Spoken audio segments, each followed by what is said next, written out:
რითი განსხვავდება ამერიკაში სტუდენტობა საქართველოში სტუდენტობისგან? ამერიკაში სტუდენტობა ნიშნავს, რომ შენთვის ბევრი რამ ძალიან იაფია. ძალიან ბევრი პროგრამა, ძალიან ბევრი ობიექტი, ძალიან ბევრი ბრენდი და აპლიკაცია შენთვის არიან ნახევარფასში, ან 70%-იანი ფასდაკლებით, ან უფასოდ, ან ძალიან იაფად ყოველ შემთხვევაში. მეორე, როდესაც უნივერსიტეტში სწავლობდი, მაშინ რომ თან პარალელურად მევლო სავარჯიშო დარბაზ ჩემი უნივერსიტეტის ჯიმში, ეს იყო სტუდენტისთვის ფასიანი, ან რაღაც თანხმოვნა გადამეხადა.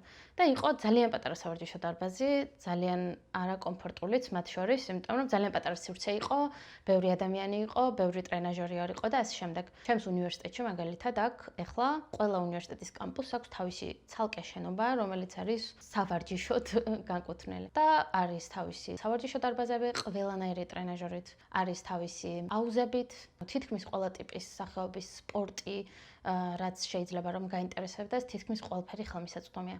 ამერიკაში და საქართველოში სწავლის შორის ასევე ის განსხვავება არის ჩემი აზრით და ჩემი გამოცდილებით, რომ აქაური პროფესორები და აქაური ლექტორები და მასწავლებლები ძალიან გვერდში მდგომები არიან და ძალიან გეხმარებიან. საქართველოში ჩემს შემთხვევაში ეგრე იყო, რომ ეგ უფრო გამართლებაზე იყო, ანუ ვიღაც ლექტორებზე ვიცოდით, რომ ეგ ყველას ჭრის. ეს აუცილებლად საგანს ჩაგიტოვებს, თხილად უნდა იყოს. ანუ აქ ეგრე არ არის რა, მაგალითად სწავლა დაწყებული იყო, მე როცა ჩამოვედი აქ, დამაგვიანდა რამდენიმე ქვიზი გამოვტოვე ამის გამო, მაგრამ როცა ავუხსენე პროფესორის სიტუაცია, ანუ არაფერი პრობლემა არ ყოფილა. პირდაპირ უბრალოდ მითხრა, რომ არა უშავს მეილზე მომწერე, შევთანხმდეთ და გაწერინებ ამ ქვიზებს, რაც ვერ გაიგე მაგის სლაიდებს გამოგეგზავნი, მასალას მოგცემ, რაღაც მოდულები შეგიძლია თავად ნახოთ და ასე შემდეგ. და ეს იყო პატარა ისეთი შოკი.